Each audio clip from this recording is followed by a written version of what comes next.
வணக்கம் நண்பர்களே. TN dead 15/10/2022 afternoon கேட்ட கொஷின் பேப்பருக்கான ஆன்சருக்கு இதில் பாருங்கள், 91வது கேள்வி. எரேசர் என்பது 96 எனில் பென்சில் என்பது அப்படின்னு கேட்டிருக்காங்க.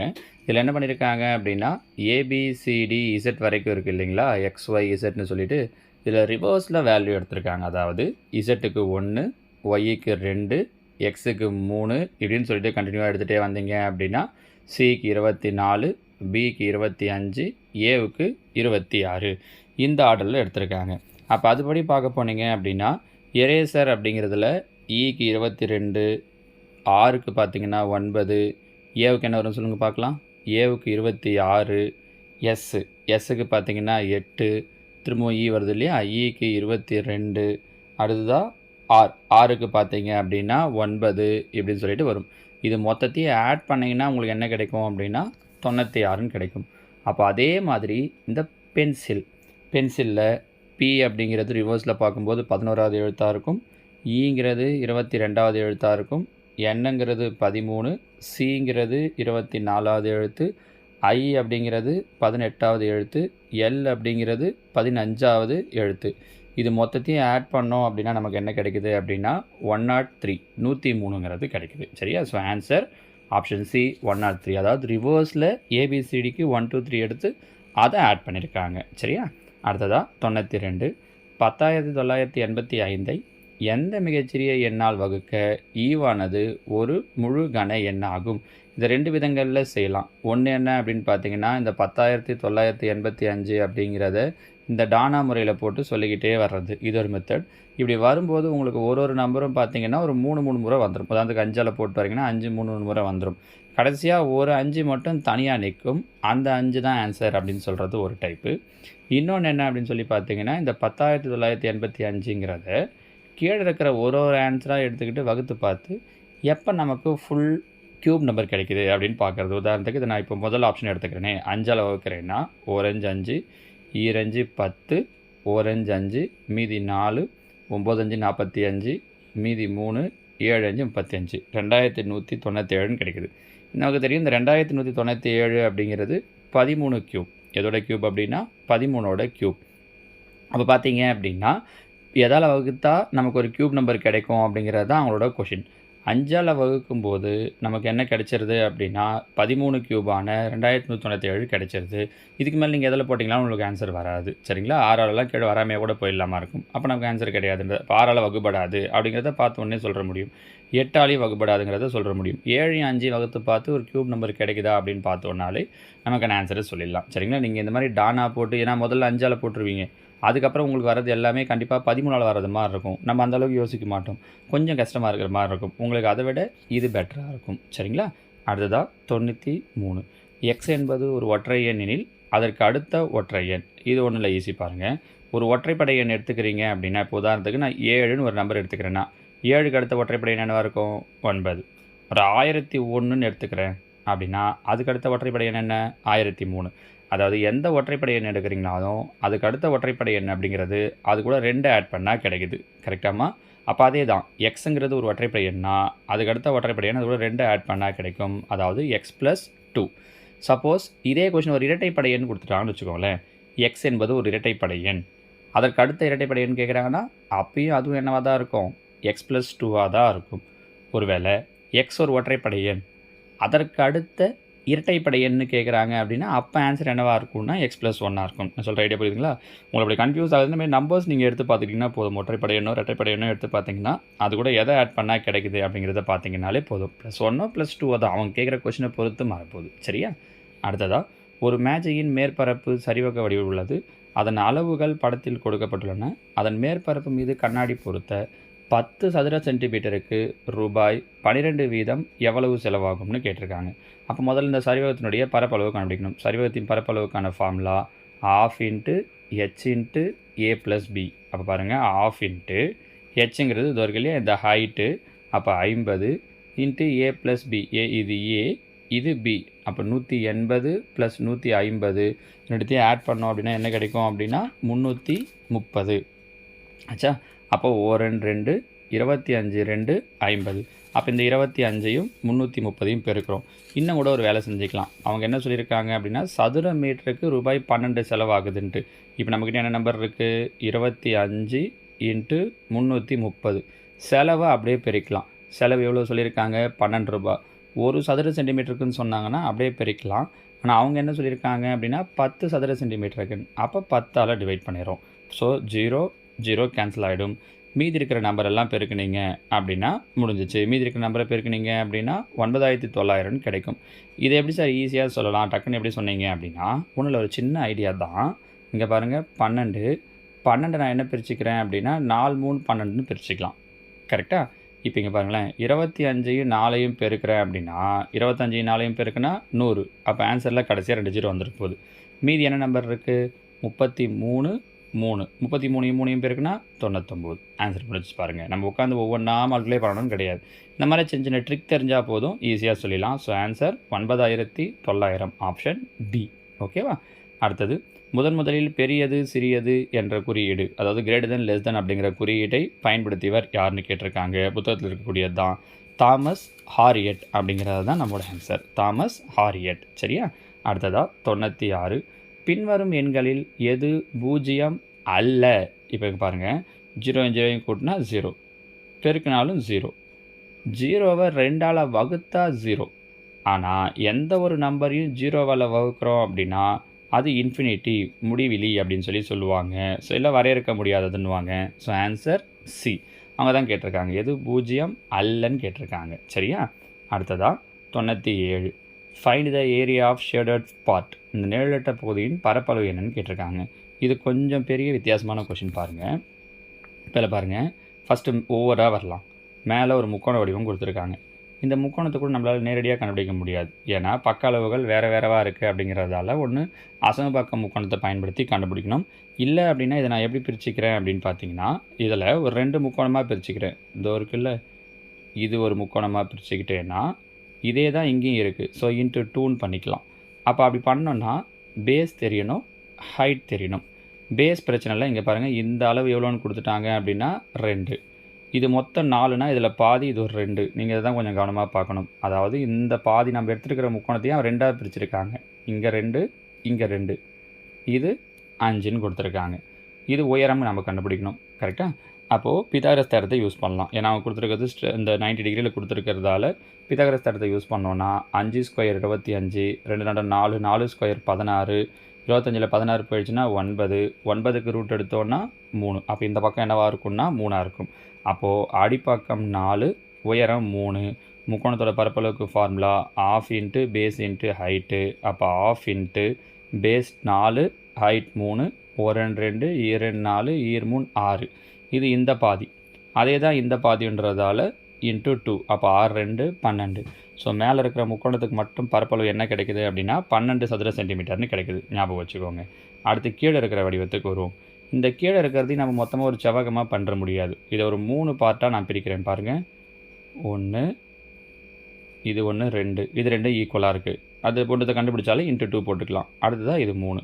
அப்போ இங்கே பாருங்கள், இதை எடுக்கிறோம் அப்படின்னா இதோட ஒரு சைடு இந்த லென்த்து இங்கே 8ன்றதால இது என்னவாக இருக்கும் 8. பிரெத்து பார்த்திங்கன்னா 2. அப்போது செவ்வகத்தின் பரப்பளவுக்கான formula L into B. Length 8, breadth 2, 8 2 16. ஒரே மாதிரியே 2 இருக்குன்றதால 16ஐயும் 2ஆல் பெருக்கிட்டேன்னா 16 2 32 ஆச்சா. அடுத்ததாக இந்த சைடு வருவோம். இதில் பாருங்கள், இதில் லென்த்து 4, இங்கே தெரியணும் மொத்தம் 8, இதில் இந்த 6 போயிடுச்சு. அப்போ மீதி இது என்னவாக இருக்கும்னா 2ஆக இருக்கும். அப்போ இதுவும் செவ்வக வடிவன்றதால L into B. So 4 into 2, 4 2 8. ஏற்கனவே முக்கோணம் கண்டுபிடிச்சிருந்தோம், ஞாபகம் இருக்கா? முக்கோணத்துடைய பரப்பளவு இப்போ தான் கொஞ்சம் முன்னாடி சொன்னோம். முக்கோணத்தோட பரப்பளவு எவ்வளோ கண்டுபிடிச்சிருந்தோம்னா 12. ஸோ இது மொத்தம் ஆட் பண்ணிங்கன்னா 38 40 52. அப்போ இது இந்த ஷேட் பண்ண ரீஜியனுடைய ஏரியா எவ்வளோ அப்படின்னா 52 சதுர சென்டிமீட்டர். எங்கே இருக்குது? இதோ ஆப்ஷன் சி. அடுத்தது அதே மாதிரி தான் பாருங்கள், இந்த ஷேடட் ரீஜியன் தான் கேட்டிருக்காங்க. இதில் என்ன அப்படின்னு சொல்லி பார்த்தீங்கன்னா 1 2 3 4 அரை வட்டம் கொடுத்துருக்காங்க. அப்போ 4 அரை வட்டத்துடைய பரப்பளவு கண்டுபிடிச்சா போதும். அரை வட்டத்துடைய பரப்பளவுக்கு ஃபார்முலா πr²/2. மொத்தம் 4 இருக்குன்றதால இன்ட்டு 4. அப்போ ஆரம் தெரியணும். இங்கே பாருங்கள் ஏவிலிருந்து இ வரைக்கும் இங்கேருந்து ஃபுல்லாக 8ன்னு சொல்லிட்டாங்க. இது ஒவ்வொன்றுமே ஈக்குவல்னு சொல்லிட்டாங்க. அப்போ மொத்தம் 4 ரீஜன் இருக்கா, மொத்தம் என்னவாயிடும் 2 2 2 2ன்னு வந்துடும். இது ஃபுல்லாக தான் 2, அதாவது விட்டம் 2.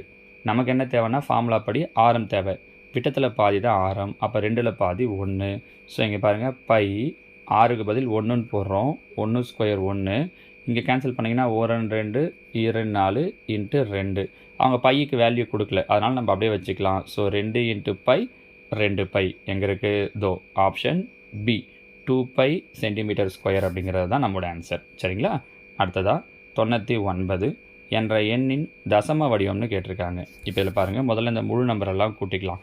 207, இது சாதாரண கூட்டல் தான். 207 36 9, இது மூணுத்தையும் கூட்டணும் நமக்கு என்ன கிடைக்குது அப்படின்னா 252. இதில் பிரச்சனை இல்லை.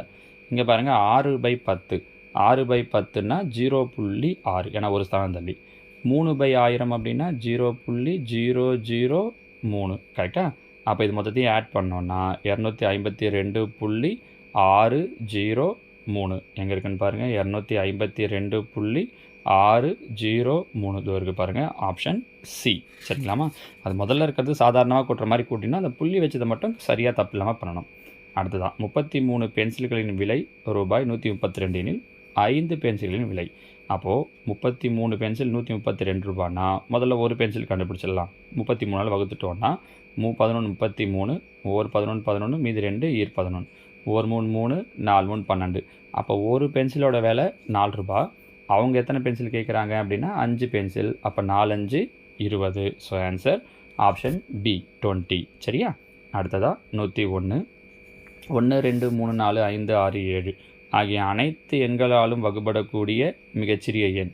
இதுக்கு நம்ம ஏற்கனவே முன்னாடி சில வீடியோஸில் ஐடியா சொல்லியிருக்கோம் பாருங்கள். இந்த மாதிரிலாம் வகுபடக்கூடிய மிகச்சிறிய எண்ணுன்னு கேட்குறாங்க அப்படின்னா அந்தந்த வாய்ப்பாட்டில் வருதான்னு பார்த்தா போதும். இப்போ உதாரணத்துக்கு முதல் நம்பர் 1, இதில் எதெல்லாம் ஒன்றா வாய்ப்பாட்டில் வரும், எல்லாமே ஒன்றா வாய்ப்பாட்டில் வரும். அடுத்தது 2, இது ஒரு 2ஆம் வாய்ப்பாடு. 320 420 எல்லாமே 2ஆம் வாய்ப்பாட்டில் வரும்.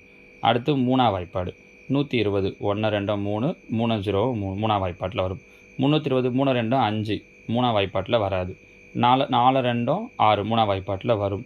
2 2 4 3ஆம் வாய்ப்பாட்டில் வராது. கரெக்டுங்களாம்மா? புரியுதா? அடுத்தது 4ஆம் வாய்ப்பாடு. ரெண்டுமே இப்போ நம்மக்கிட்ட இருக்கிறது 2 ஆன்சர் தான். பியும் சியும் முடிஞ்சிச்சு, அதை பார்க்க வேண்டாம். ஏவும் சியும், ஏ 120ன்னு இருக்குது, சி 420ன்னு இருக்குது. இது ரெண்டுத்தை மட்டும் யோசிச்சிங்கனாலே போதும். ரெண்டுமே 4ஆம் வாய்ப்பாட்டில் வரும், ரெண்டுமே 5ஆம் வாய்ப்பாட்லேயும் வரும், ரெண்டுமே 6ஆம் வாய்ப்பாட்லேயும் வரும். கரெக்டாக? இப்போ கடைசியாக நம்மக்கிட்ட இருக்கிற சாய்ஸு 7ஆம் வாய்ப்பாடு.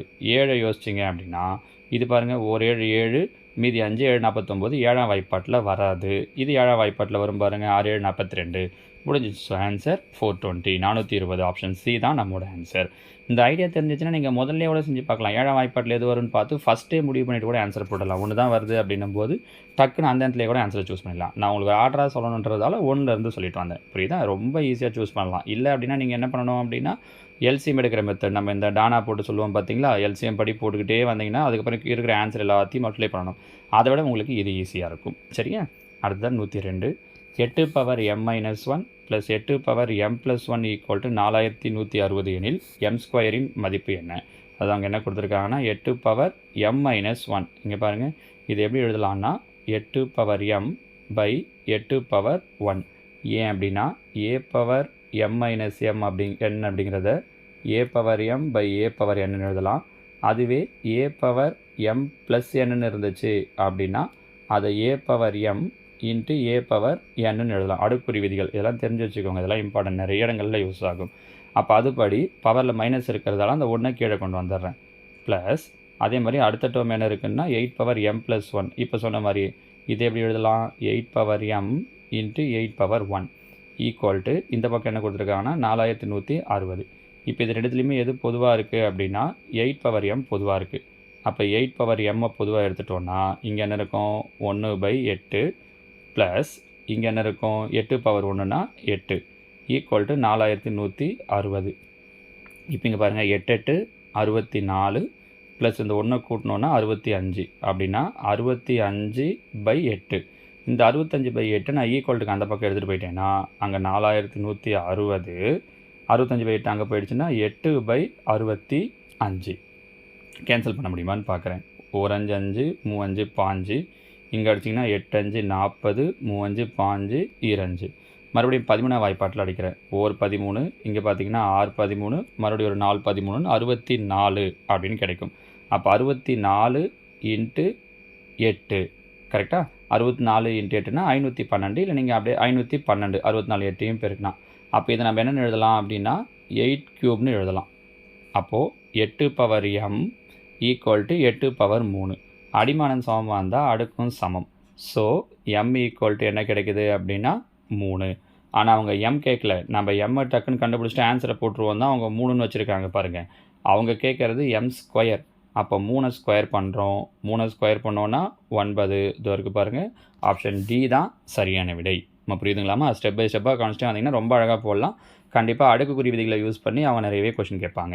அடுத்ததாக, தரையிலிருந்து 2 மீட்டர் உயரத்தில் ஒரு கட்டிடத்தின் ஜன்னல் அமைந்துள்ளது. அதன் மீது 2.5 மீட்டர் நீளம் உள்ள ஏணி சார்த்தப்பட்டுள்ளெனில் ஏணியின் அடிப்பாகத்திலிருந்து கட்டிடத்திற்கு உள்ள தூரம்.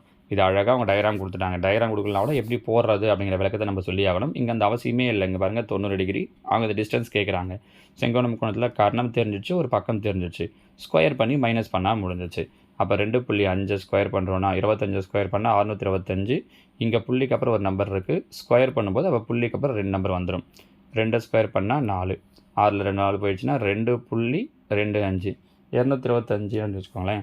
225ங்கிறது 15ஓட ஸ்கொயர். அப்போ புள்ளிக்கு அப்புறம் ஒரு ஸ்தானம் வரணும். ஏன்னா அப்போ தான் ஸ்கொயர் பண்ணும்போது 2 ஸ்தானம் வரும். So answer 1.5 1.5 metre. Option D.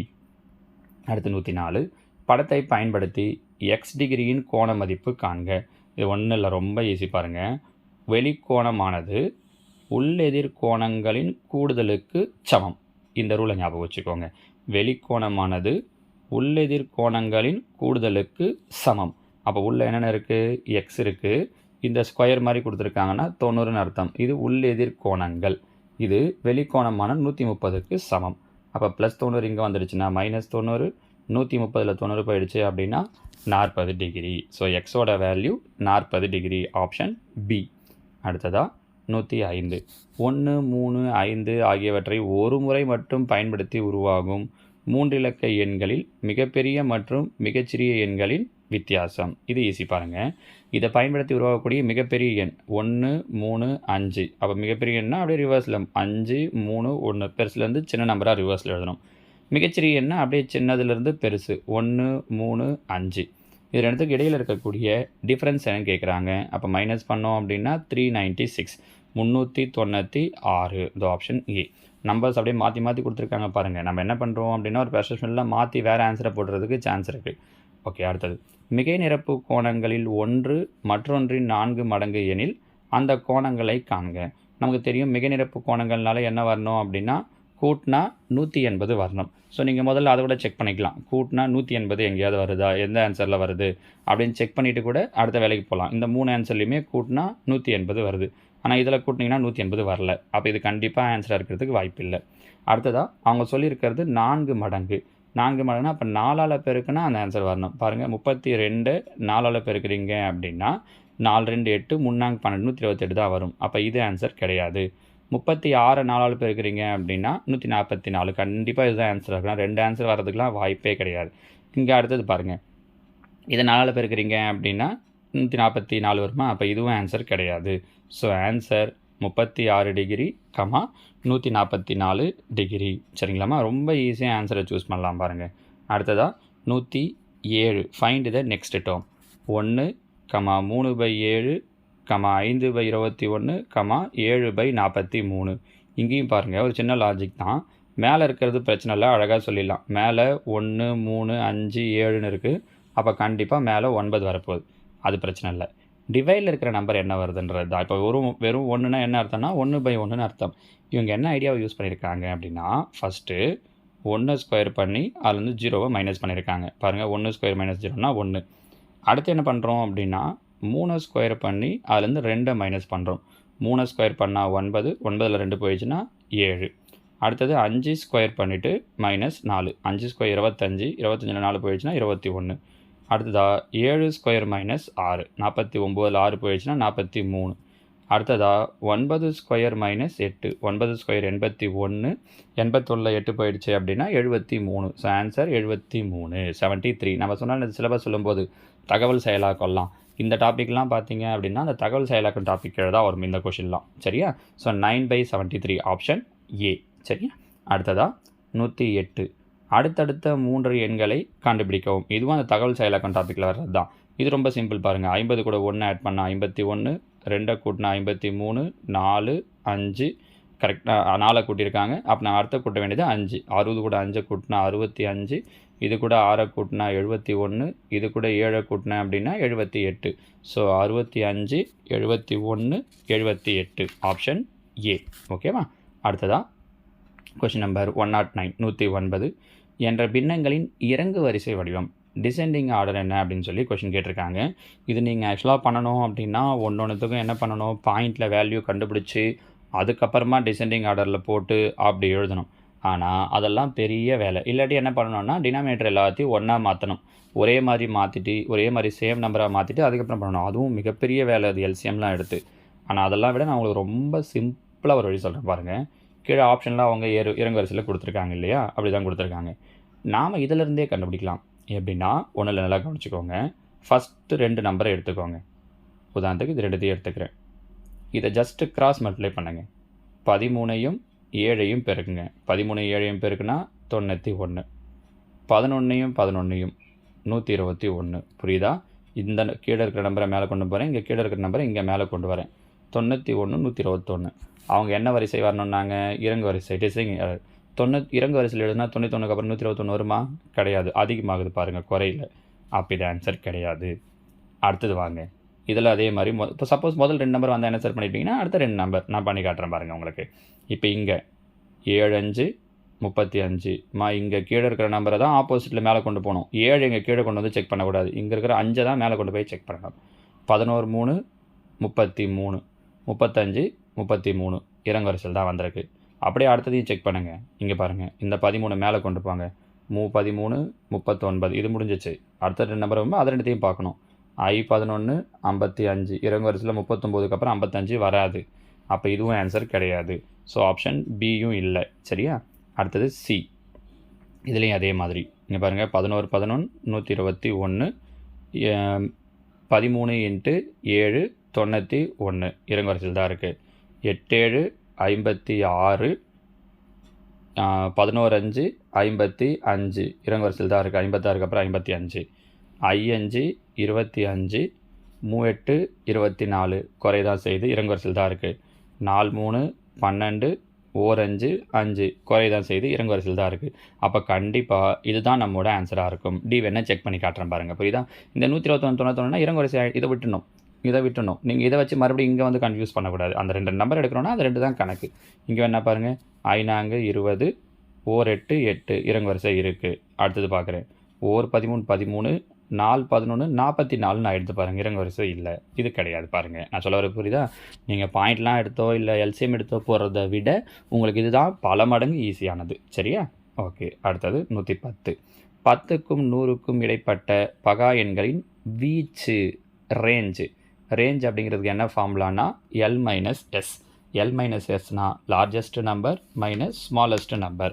பெரிய நம்பர்லேருந்து சின்ன நம்பரை மைனஸ் பண்ணணும். அவங்க கேட்டிருக்கிறது 100 வரைக்கும் இருக்கிற பகா எண்கள். 100 வரைக்கும் வரக்கூடிய பகா எண்களில் கடைசி நம்பர், அதாவது பெரிய நம்பர் எதுனா 97, அதுதான் கடைசி பகா எண் 100க்குள்ளாடி. மைனஸ் எஸ்ஸுங்கிறது 10க்கு அடுத்ததாக வரக்கூடிய பகா எண். ஏன்னா இங்கே 10லேருந்து தான் தொடங்கியிருக்காங்க. 10க்கு அடுத்து வரக்கூடிய பகா எண் பார்த்திங்கன்னா 11. அப்போ 97ல் 11 போயிடுச்சுன்னா 86 அப்படிங்கிறது தான் ஆன்சர். ஓகேவா? வீச்சு 10th வரக்கூடிய டாபிக் ஞாபகம் வச்சுக்கோங்க. 8லேயும் ஒரே ஒரு இடத்துல மட்டும் இன்ட்ரடியூஸ் பண்ணியிருப்பாங்க. 10th தான் அதில் நிறைய கொஷின்ஸ் இருக்குது. அடுத்ததாக ஒரு பாலினாமியல் கொடுத்துட்டு அதனுடைய காரணி x+2 எனில் m மதிப்பு காண்கன்னு கேட்டிருக்காங்க. காரணி x+2. அப்போ +2 அந்த பக்கம் போயிடுச்சுன்னா -2ன்னு ஆகிடும். இந்த -2 கொண்டு வந்து இங்கே அப்ளை பண்ணணும். பாருங்கள், x³ -2 க்யூப் பண்ணோன்னா -8. x² -2 ஸ்கொயர் பண்ணால் +4. முன்னாடி ஒரு -4 இருக்குது. பெருக்குனிங்கன்னா நன்னாங்கு 16. அடுத்தது எக்ஸுக்கு பதில் -2, m இருக்கிறதால -2m. இது இல்லாமல் என்ன இருக்குது அப்படின்னா +20. இப்போ இது எல்லாத்தையும் பாருங்கள். 16 8 ஆட் பண்ணால் 24 -24 + 20 அப்படின்னா என்னவாயிடும் -4 -4 ஈக்குவல்ட்டுக்கு அந்த பக்கம் போகுதுன்னா +4 ஆகிடும். அப்போ 1 2 2 4 -m = 2. ஸோ m = என்னவாயிடும் அப்படின்னா -2ன்னு ஆகிடும். So answer -2. சரியா? இந்த காரணிகளை கொண்டு வந்து அப்ளை பண்ணி அந்த தெரியாத அன்னோன் வேல்யூவை கண்டுபிடிக்கிறது. அடுத்ததாக 0.425 என்ற தசம எண்ணை p/q வடிவில் மாற்றும் போது கிடைப்பது. இதில் பார்த்துக்கோங்க, இதில் ஒரு ஈஸியான வழி சொல்கிறேன் பாருங்கள். இது ஸ்கூல் புக்கில் ஒரு 5 மார்க் கொஷின் லெவலில் கொடுத்துருப்பாங்க. நம்ம ரொம்ப சிம்பிளாக ஒரு வழி சொல்லலாம். 0.425 முதல்ல அந்த பாரை அப்படியே மொத்தமாக எடுத்துகிட்டு எழுதுங்க, 425. சரியா? அடுத்ததாக அந்த புள்ளிக்கு அப்புறம் அவங்க கொடுத்துருக்கிற பாரில் எதனா பார் இல்லாத நம்பர் இருக்கா? ஆமாம், 2 5. நல்லா கவனிங்க, அவங்க 2 5க்கு மட்டும்தான் பார் கொடுத்துருக்காங்க. அந்த நம்பர் தெரியுதா?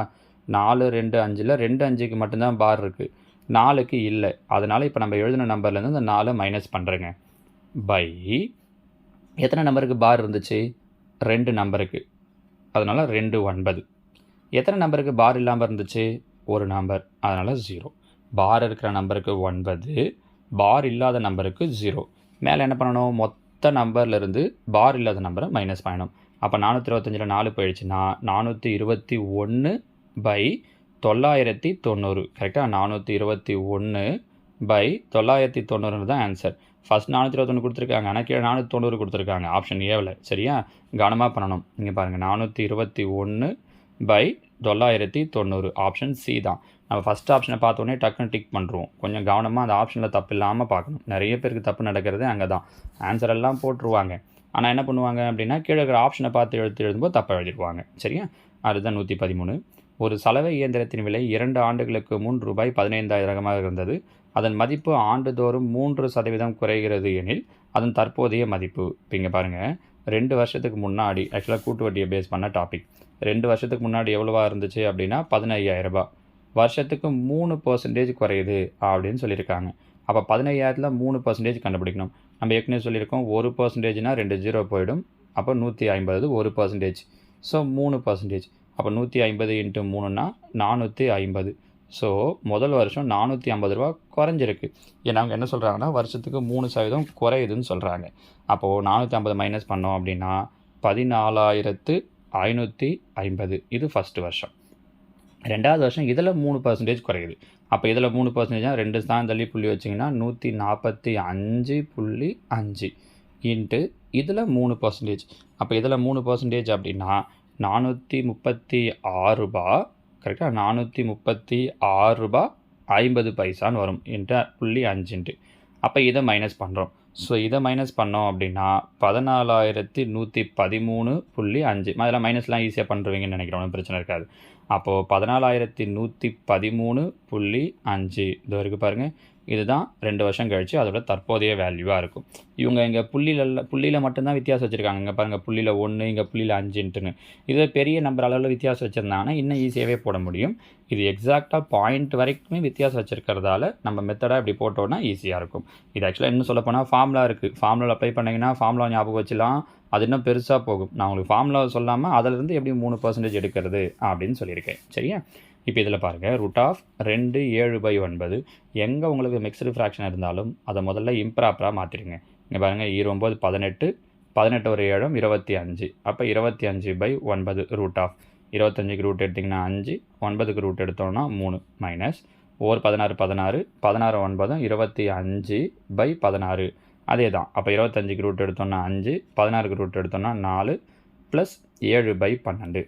கீழே 3 4 12. எல்சிஎம் எடுத்தோன்னா என்ன கிடைக்கும்னா 12. 3 12, அப்போ 5 20 மைனஸ் 4 3 12, அப்போ 5 5. ஒரு 12 12, அப்போ மேலே ப்ளஸ் 7. பாருங்கள், 20ல் 15 போயிடுச்சுன்னா 5, 5 ஒரு 7 12, பைலையும் 12, 12 12 வகுத்தோன்னா 1 தான் நம்மளோட ஆன்சர். சரிங்களா? ஸோ ஆன்சர் 1 எங்கே இருக்குது? Option C. அடுத்ததாக 115. இசட்டில் கீழ்கண்டவற்றில் எந்த செயலி நிறைவு செய்யாது? இசட் அப்படின்னா முழுக்கள். ஆக்சுவலாக அவங்க க்ளோசர் ப்ராப்பர்ட்டின்னு சொல்லணும். இவங்க மேலே இங்கிலீஷில் சொல்லும்போது க்ளோசர்னு சொல்லியிருக்காங்க, அடைவு பண்புன்ட்டு. கீழே தமிழில் அந்த வார்த்தையை விட்டுருக்காங்க, க்ளோசர் ப்ராப்பர்ட்டி. அதாவது என்னென்னா, இப்போ உதாரணத்துக்கு 3ன்னு ஒரு நம்பர் எடுத்துக்கிறேன், 2ன்னு ஒரு நம்பர் எடுத்துக்கிறேன், 2 இசட்டில் இருக்கிறது. இது ரெண்டுத்தையும் கூட்டினா வர நம்பரும் இசட்டில் இருக்கணும். இசட்டை பொறுத்த வரைக்கும் பிரச்சனை இல்லை, அதிலே இருக்கும் கூட்டலை பொறுத்த வரைக்கும். கழித்தல்லையும் வரும். இப்போ உதாரணத்துக்கு 2 மைனஸ் 3, 2ல் 3 போயிடுச்சுன்னா -1, அதுவும் இசட்டில் இருக்கும் முழுக்கல்ல. சரியா? பெருக்கல் எடுத்துக்கிறோம், 2ஐயும் 3ஐயும் பெருக்கினாலும் அது இசட்டில் இருக்கும். வகுத்தலை எடுத்துக்கிறோன்னா 2ன்னு ஒரு நம்பர், 3ன்னு ஒரு நம்பர், 2/3. 2/3ங்கிறது இசட்டில் இருக்குமா? இருக்காது. அந்த ப்ளஸ் நம்பர் மைனஸ் நம்பர் முழுசாக வரக்கூடிய நம்பர் தான் இசட்டில் இருக்கும். ஸோ 2/3 உதாரணத்துக்கு எடுக்கிறோன்னா அது இருக்காது. அதுதான் அவங்க நிறைவு செய்யாதுன்னு கேட்டிருக்காங்க. அப்போது க்ளோசர் ப்ராப்பர்ட்டி வந்து முழுக்கல்ல இன்டீஜர்ஸில் வகுத்தலை நிறைவு செய்யாது. ஸோ வகுத்தல் அப்படிங்கிறது அந்த ப்ராப்பர்ட்டி எல்லாமே நான் உங்களுக்கு தனித்தனியாக சொல்கிறேன். அந்த ஐடியா புரிஞ்சிச்சுன்னா இதுக்கு ஈஸியாக சொல்லிடலாம். அடுத்தது என்பன ஒரு 3 புள்ளிகளை கொடுத்துட்டு இது எதனுடைய உச்சிகள் அப்படிங்கிற மாதிரி கேட்டிருக்காங்க. இது மெத்தடாக போடணுன்னா இது 10th புக்கில் வரக்கூடிய ஒரு மாடல் சம். இது பெருசாக போடணும், ஏபிசிலாம் வச்சு. நான் உங்களுக்கு சின்னதாக ஒரு ஷார்ட்கட் சொல்கிறேன் பாருங்கள். இதை ஞாபகம் வச்சுக்கிட்டீங்க அப்படின்னா மெத்தடாக போகிறதோட ஈஸியாக இருக்கும். அவங்க ஏபிசி வச்சு சொல்லியிருக்காங்க இல்லையா? நான் என்ன பண்ணுறேன்னா ஏபிசிக்கு ஒரு வேல்யூ கொடுக்குறேன். ஏங்கிறது 1, பிங்கிறது 2, சிங்கிறது 3. நாமளாக தான் கொடுக்குறோன்றதால சிம்பிளாகவே கொடுத்துக்கிறோம். இந்த வேல்யூஸை கொண்டு வந்து இங்கே ஒன்றா அப்ளை பண்ணுங்கள். ஏ கமா பி ப்ளஸ் சி, ஏ கமா பி ப்ளஸ் சினா 2 3 5. அடுத்தது B comma C plus A, Bina 2, C plus A 3 1 கூட்டினோன்னா 4. C comma A plus B, C 3, A plus B 1 2 கூட்டினா 3. அப்போ 3 கமா 3.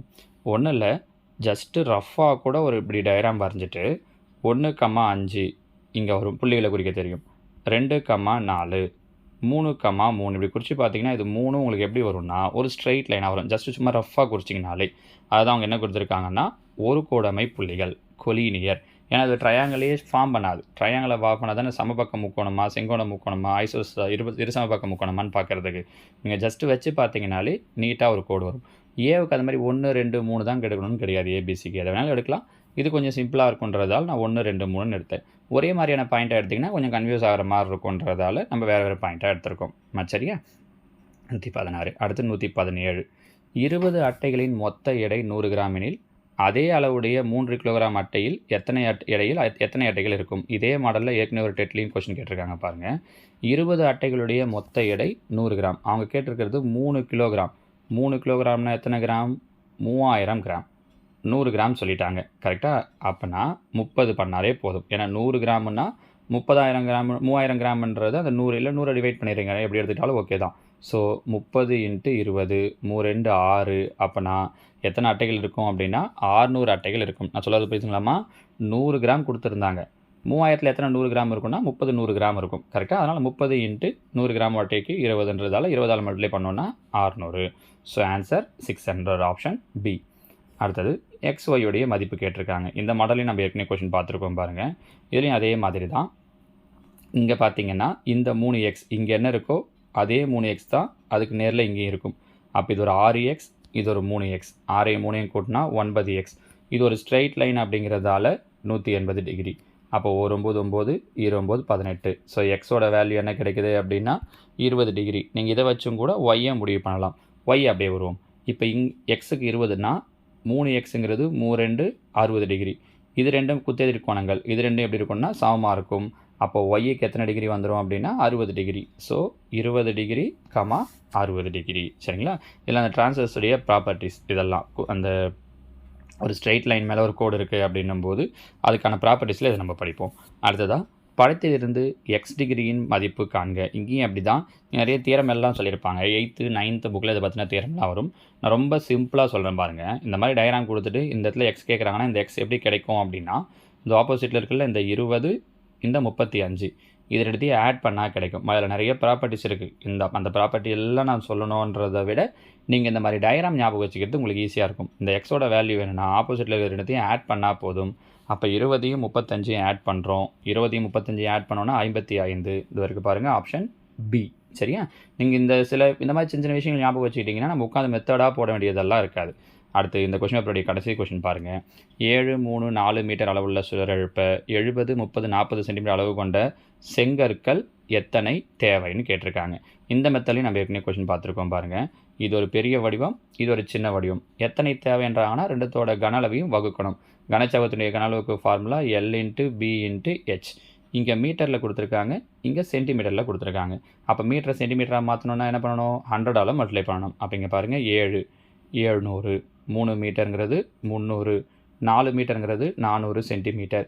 இங்கே அப்படியே கொடுத்துட்டாங்க சென்டிமீட்டர்லேயே 70, 30, 40. கரெக்டாக? ஒரு 70 பைத்து 70 அப்படியே அடிச்சிடலாம் பாருங்கள். 10 இங்கே அடிச்சிங்கன்னா இது ஒரு 10, இங்கே அடிச்சிங்கன்னா இது ஒரு 10. 10 × 10 × 10 1000. அப்போது சரியான விடை ஆப்ஷன் பி 1000. சரிங்களாம்மா? ஸோ இதோட 15/10/2022 ஆஃப்டர்நூனில் கேட்ட கொஷின்ஸுக்கான எல்லா ஆன்சர்ஸும் முடியுது. தெரியவே உங்களுக்கு புரிஞ்சிருக்கும்னு நம்புகிறேன். அடுத்தடுத்த நாட்களில் மற்ற டேஸுக்கான கொஷின் பேப்பர்ஸையும் போடுறேன். நல்லா ப்ரிப்பேர் பண்ணுங்கம்மா. தேங்க்யூ.